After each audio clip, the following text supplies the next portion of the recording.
guys, Timarium here, also known as Tim. So we're going to do a little Q&A video today. We put a question out on my story quite a few times, just to get some feedback, see if there's anything guys you wanted to ask me. So yeah, we'll just go through them one by one. My lovely better half will be asking the questions, so yeah. Enjoy. Right, number 1. Who inspires you the most by Aqua Hobby Max? Okay, who inspires me the most? It changes quite regularly, actually, to be honest. But to be honest, the most inspirational person I've found overall would have to be George Farmer. Why? Well, he uses simple plants, the easy category. He makes aquascaping available to anyone and everyone, really. And yeah, he's just a great content creator.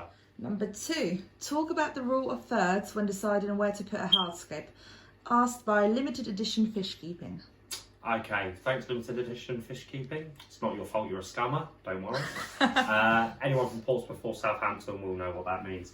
So, rule of thirds. Basically, it's the golden ratio. So, as long as you try and abide by those, it's the thirds. Divide your tank into threes. And basically that way you'll just get the most pleasing to the eye as you can. As you can tell on a lot of these tanks, the main feature is on the third place. That one up there. As long as you've got your main piece of hardscape there, generally the eye will flow around it. There is a lot more to it than that, but at a little basic blah blah blah, then yeah, that's what the rule of thirds is. Okay. Number 3. Talk about water movement, where to concentrate it, how much is too much, how much is not enough, etc. Asked by Nano.aquascape. Okay, so water movement is a very important thing. Obviously, you need good water circulation around the whole tank, just so you don't get dead spots and then you get all your detritus and all your fish waste landing in one spot. Also, it is good surface agitation for oxygenating the water, obviously. But then also you need to look at the fish you've got as well. Obviously, you've got better fish that don't like a lot of water movement.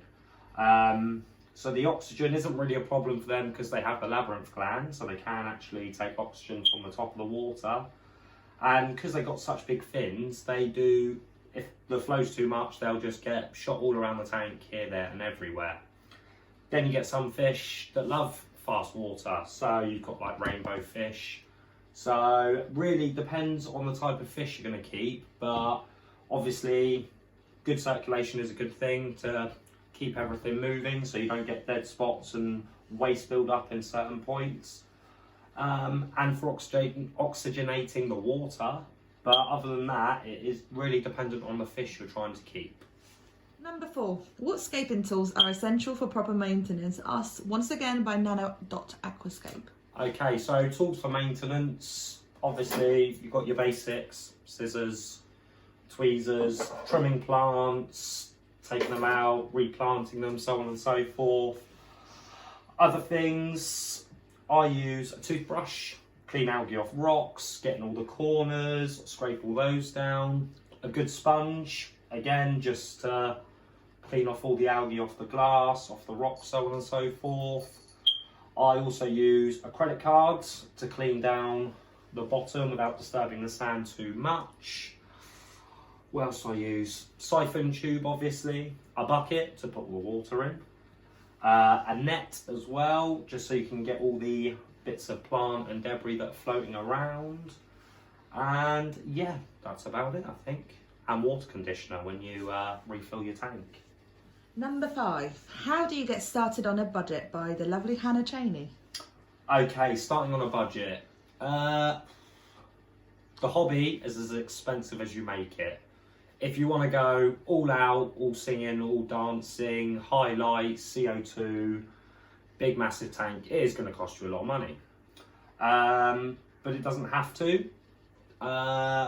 You can pick up a tank second-hand, you can pick up a filter second-hand, you can pick up heaters second-hand, lights second-hand, pretty much everything second-hand. Look on Facebook Marketplace. Hardscape, hoard it, hoard your hardscape. When you go to, as George Farmer says, when you go to a shop, buy one or two pieces, keep it in storage, and go small.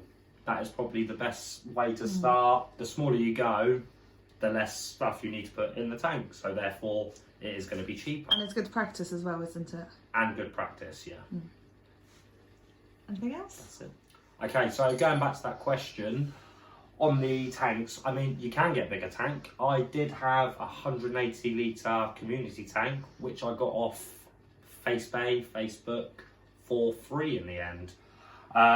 It took a lot of waiting because I saw it pop up, it was cheap anyway. Messaged the guy, didn't hear anything back, and then randomly, like 2 months later, he messaged me, said if you want it, come pick it up. So a free tank there. This one here, that I got off Facebook as well, pretty much next to nothing, and obviously that's got filter included anyway. So And it was practically brand new, wasn't it? And it was practically brand new, and I got it for less than half of what it would have cost normally. This one up here is actually a Fluval Chi aquarium, which I got for free off Facebook as well. Obviously, I ditched the filter and the lights because they're pretty naff. So, but yeah, a little 19 litre aquarium for free. This one down here was actually given to me by a friend because he didn't have any use for it anymore. So that one was free as well. So the only tank I've actually bought brand new is the All Pond Solution 30 centimetre Opti white glass, and I didn't even actually pay for that either because it was a birthday present. So none of my tanks I've actually paid full whack for yet, so it can be done cheaply. Number 6, talk about basic setup, things to consider such as lighting, landscaping and species compatibility by Macaulay Gatenby. I hope I said that right.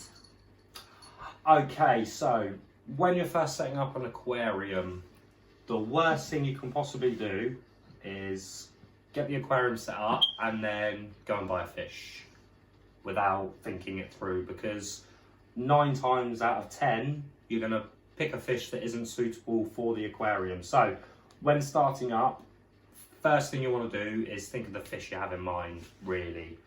So obviously this tank here, I knew it was going to be a better tank because it's small, and so I just built the aquarium around a better fish, just got an idea in my head.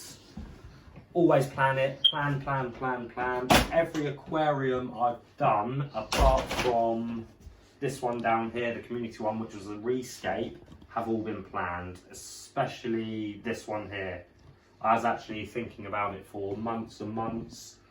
Had the hardscape sat there in the tank for at least 3 weeks before I thought about getting plants and planting it. So yeah, basically have the fish in mind that you want to go for really, and then build the tank around that species of fish is probably the best idea to do.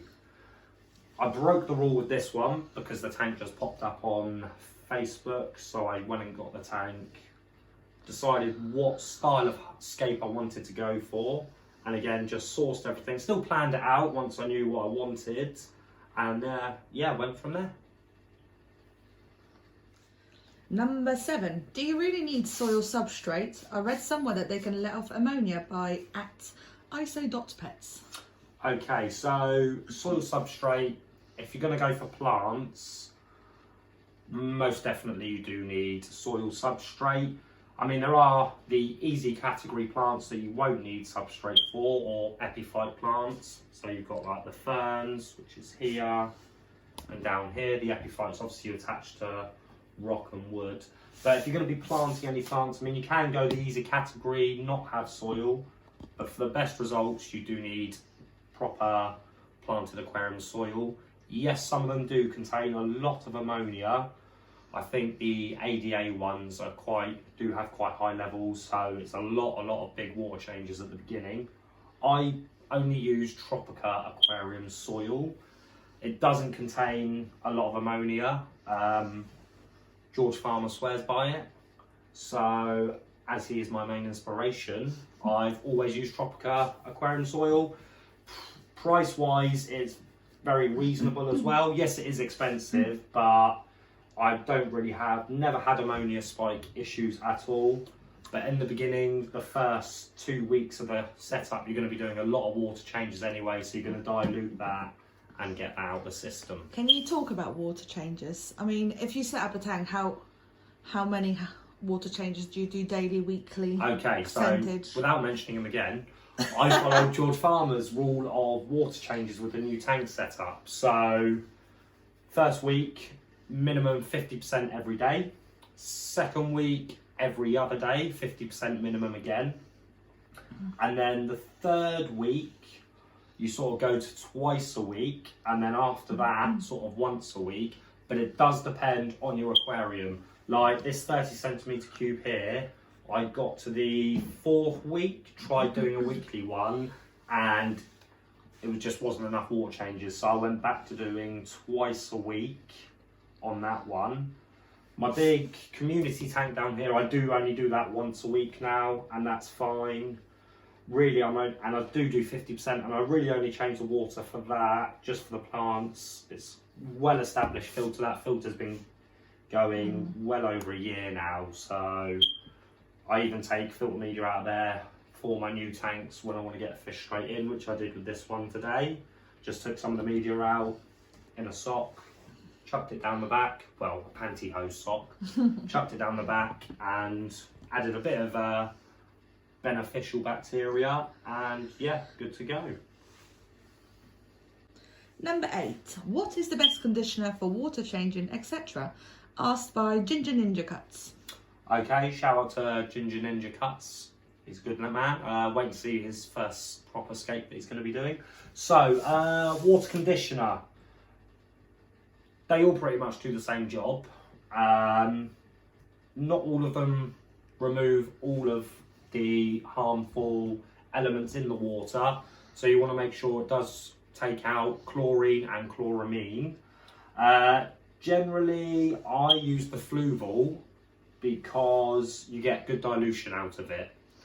It's a bit more expensive, but the amount you actually need to the volume of water you're changing is quite a big difference. It's only like, I can't remember off the top of my head, but it's a few millilitres for like 40 litres, or 5 mil for 40 litres, whereas other brands it'll be 5 millilitres of the dechlorinator to every 10 litres of water. So that's what you want to look out for, basically. Number 9. What music do you listen to when starting a new tank by the lovely Aqua Hobby Max?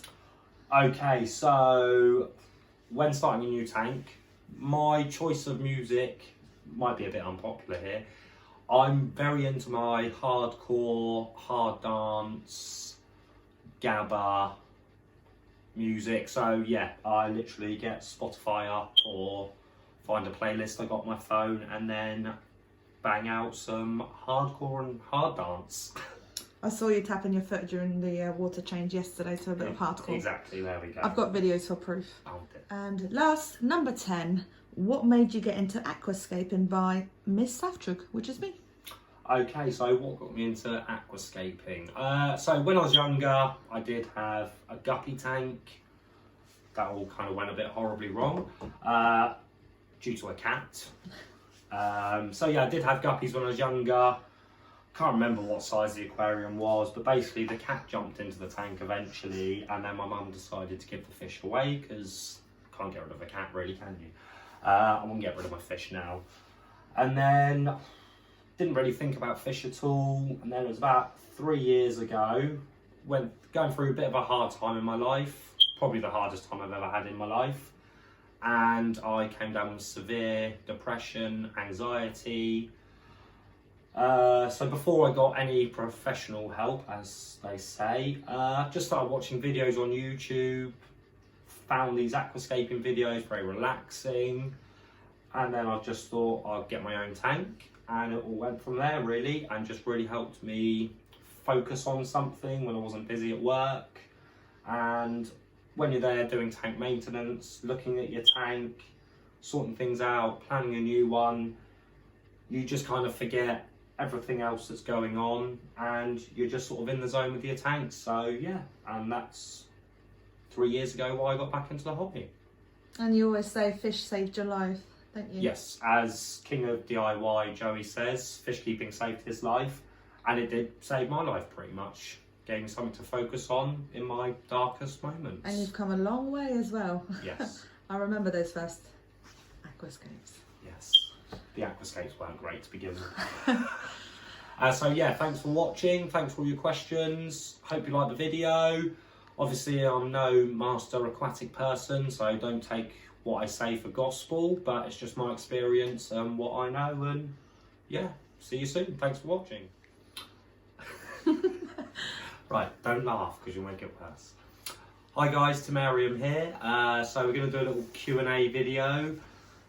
We put out a question sticker on the story. Is that all right or no? What should I say? No, that's fine. Obviously, you've got your scissors, your tweezers type things. Scissors, tweezers, forceps, whatever, not forceps. Can we start that one again?